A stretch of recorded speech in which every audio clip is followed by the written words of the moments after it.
Hello everyone, it's me again, Noshika. So for today's video, pag-usapan natin yung 5 things na natutunan ko as a parent. So first one is, we are not perfect as a parent. And we should also know how to say sorry. We should learn to say sorry when needed. So especially kapag alam natin nakagawa tayo ng hindi maganda, hindi tama towards our children. Importante yun. Kasi kapag tayo bilang magulang na hindi tayo marunong magsabi ng sorry, hindi tayo marunong mag-apologize to anyone, makita ng ating mga kids, or even directly to them, alam nilang mali tapos hindi ka ng sorry, ina-adapt nila yun. So it's really important na bilang magkulang, matutunan natin na magsabi tayo ng sorry or mag-apologize to them or to other people na nagagawa natin ng hindi tama or hindi maganda. Second, we are continuously learning as a parent. Importante na natututo tayo bilang magulang continuously. Kasi kung hindi tayo natututo bilang magulang, ano pa yung ituturo natin sa ating kids eventually? So, we are growing. We should also learning being a parent. Kasi kung ano yung natututunan natin, hindi naman ang i-share natin, ituturo natin sa ating kids. So, kung wala na tayo, nag-stop na tayo from learning, paulit-ulit lang ituturo natin sa ating kids. Yung magsasawa na sila, yan lang naman yung ituturo nyo sa amin. So, something like that, diba? So, syempre, hindi naman nila sasabihin nyo sa atin. Pero, as a parent, di ba mas maganda kung marami tayo na ituturo magandang bagay na natutunan din mismo natin and elder, diba? Being their parent and guardian. Third, we should always think that we are only their guardians. Guardians na tayo ng ating mga anak. And we cannot control how they feel, how they think, and we cannot control their own personality and thoughts. So, yun ang lagi natin iisipin. Yun ang isang natutunan ko. Kasi habang baby sila, parang tayo nag-aalala sa kanila. Pero eventually, habang lumalaki sila, nagkakaroon sila ng sariling interest, sariling mga gusto, di ba? Favorite, sarili nilang gusto na hindi rin laging gusto natin. So, meron silang sariling identity. So, we cannot control it, di ba? So, yun yung iisipin natin. Kasi some parents, parang gusto nila, kung ano yung gusto nila, yun yung gusto nila para dun sa kanilang mga kids. So, hindi maganda, or rather say, hindi magandang epekto sa kids natin kung laging natin kukontrolin yung nararamdaman nila, dinidiktahan natin yung ano ba dapat maiisip nila, ano ba dapat na ginagawa nila. So, number 4, they become what we are teaching them. So, totoo to. Okay, kaya ko to sinama kasi na-realize ko ito talaga to. Kasi napansin ko din naman yan na kung ano yung values na gusto kong matutunan ng mga kids ko, yun din yung nagiging sila.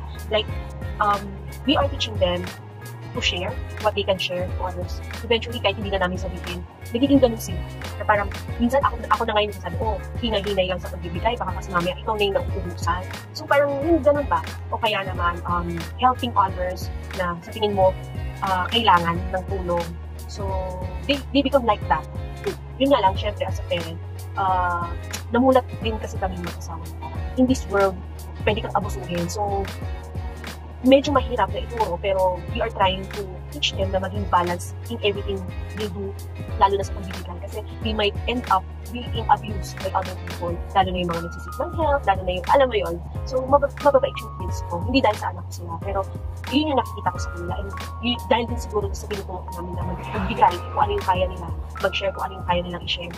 And more than that, sa giving and sharing, may ibang other values din kami na ituturo na nakikita rin naman namin sa aming kids. So, yun, sabi ko nga, they become what you are teaching them. Number 5, last but not the least, I also learned that we should learn to trust them. Napaka-importante yan. Kasi kapag wala kang tiwala sa kids mo, sa kakayahan nila, tsaka sa behavior nila, pag wala kang tiwala, sobrang kukontrolin mo sila. Lahat ng kilos nila, pakikialaman mo, lahat ng sasabihin dapat nila, dapat ganito, ganyan, ganito sabihin mo sa klase mo, ganito sabihin mo. Alam mo yun sa ibang tao, parang you are controlling them if you don't trust them fully. So, ito yung isang natutunan ko bilang parent na kailangan matutong magtiwala sa iyong anak. Kasi pag hindi, lalo na yung pag nasa age na sila ng teenager, you should learn to trust them Kasi mas lumalawak na yung kanilang social interaction. So, dapat hayaan mo silang makipag-interact sa ibang tao. Kasi pagka nilimit mo sila na dito lang dapat maging friends mo, ito lang dapat, sobrang liit ang mundo nila. Allow them to grow. Pero, it doesn't mean na you allow them to grow, hinayaan mo sila makipagsalamuha sa ibang tao, is pinapabayaan nyo na sila. Hindi yun. Kasi minsan may guilt effect tayo na gano'n parang pinapabayaan ko na ba yun dahil hindi na alam. So, hindi yun gano'n. You allow them to grow, but of course, nandiyan yung responsibility mo as a parent na gabayan, i-guide yung anak, i-monitor as well. Yes, part of it is monitoring. Paano monitoring? Let's say, alam mo yung schedule ng klase ng iyong anak. Diba? Importante yan. So, para alam mo, kasi lalo na yung anak ko, we are teaching them to be independent. So, Yun, parang isang part yun na dapat alam mo pag nakakauwi na sa bahay, yan, yung tamang oras pa ba ng uwi, o saan pa nagpupunta after, yung mga ganon. So, importante yan. Pero, kumbaga, as a parent, namomonitor mo yun. And then, sino ba yung mga nakaka-interact niya, sino yung mga nagiging friends niya, importante rin yun na namomonitor natin. Pero, kumbaga, may limit yun, na hindi yung kailangan nangingialam ka, o ito dapat maging friend mo, ito dapat sabihin mo, ito dapat yung ganun ba? Kasi syempre, they find their own, kumbaga, circle of friends. Kasi sabi nga nila, na parang kung sino yung mga kaibigan mo, ganun din ang ugali mo, di ba? May common, may common, dito na ugali. Kumbaga, even kayo as an adult tayong mga parents, meron tayong mga friends na makikita mo na, alam mo na, ito yung common ugali namin, di ba? So, ganun din yung ating kids. So, allow them to meet and find their circle of friends na talagang may enjoy nila yung company.